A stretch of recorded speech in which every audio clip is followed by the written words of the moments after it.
సంసారమున జిక్కి అంటాడు.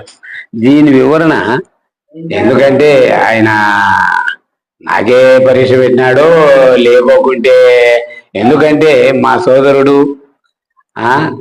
ఆయన దగ్గరే విన్నాడు, ఇటువంటివన్నీ వినింటాడు. మళ్ళీ నన్ను అడుగుతున్నాడంటే అది చెప్పడం కూడా అంత సమంజసమేనో కాదో నాకేం అర్థం కాలేదు. కానీ అయితే అడిగినాడు, చెప్పాల్సిందే ధర్మం. అయితే సాధన సంపత్తి గల లక్షణాలు అంటే సాధనలతో నీవు ఏవైతే సాధించుకొని, ఇంతకుముందే నేను ఆ విషయాల గురించి చెప్పిన, అంతే అన్వయం చేసుకునే లోపం అంతే నీకు. నేను చెప్పే అదే నీకు చెప్తాండేది ఆడే. నేను ఇంతకుముందే చెప్పిన సాంఖ్యము తారకం అంటే ఏముంది, తారకం అంటే సాధనే. ఆత్మ సాక్షాత్కారం ఎట్లా చేయాలా, స్వాధిష్టాన మూలాధార చక్రం నుంచి అంశ సంచారం ఎట్లా చేస్తాంది, 600 జపాలు చేస్తుంది. స్వాధిష్టానము మూలాధారం అయితేనే స్వాధిష్టానము.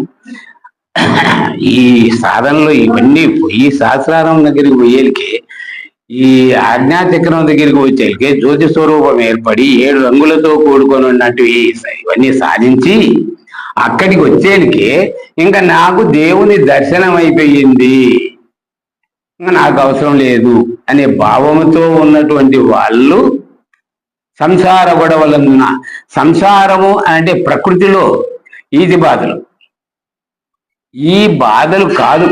ఈ బోధ వరకు వచ్చి ఇవి కాదు బాధ. నీలో ఉండే సంకల్పాలే సంసారం. ఈ నీ యొక్క దేహమే ఒక సంసారం.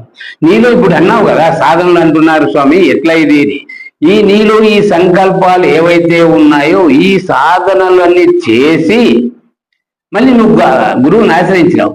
ఏవి, మొదటి విగ్రహారాధన చేసినావు, మళ్ళీ పెద్దలను ఆశ్రయించినావు. ఈ అంటే నువ్వని అని కాదు, ప్రతి ఒక్కరూ పెద్ద అచల సాంప్రదాయ గురువుల దగ్గరికి వచ్చిన వాళ్ళకి నీకే చెప్పేది ఇది. నీకు ఇవన్నీ విచారించి అయినా నీ సంకల్పం తీరలే. ఇప్పుడు గురువుని ఆశ్రయించక ముందు నుంచి సంకల్పాలు తీరలే. ఇవన్నీ విచారించాల్సిన అవసరం లేదు నీకు. ఇంకా విను, ఇడిచిపెట్టు. లేనిది ఇది లేనిది అని ఎప్పుడైతే అంటుందో, దీనికి మూలమే లేదనుకున్నప్పుడు ఈ సాధనతో నీకేమవసరం, విచారించాల్సిన అవసరం ఏముంది?